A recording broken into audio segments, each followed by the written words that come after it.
Tivo que ser o frío, vai a peste pola casa. Entres miraba a fervenza das augas no váter, pensaba en Lucía. Cando collía diarrea, sen ir máis lonxe, ao volver das cías. Tivo que ser o frío no barco, non pasaba o tempo nen no barco. Entón non pensaba no tempo, nin nas horas, nin no frío.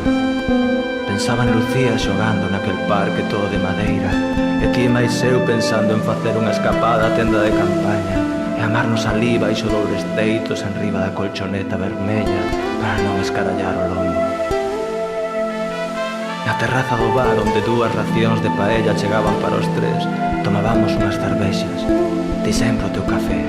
Non, aquel día tiñan o termo estragado e tomaches cas de limón, e todas as abellas voltas e voltas arredor, e as gaivotas dando sempre leccións de estrategia polo aire.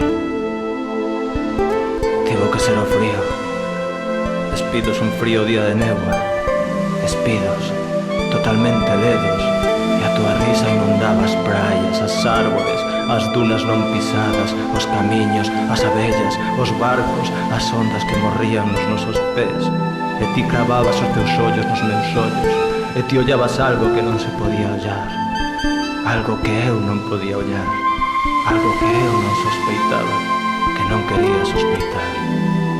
E antes de bicarnos, explicábasme algo del anda partido por dous, que era a explicación científica do lugar onde estoupaban as ondas, onde morrían cerca dos nosos pés.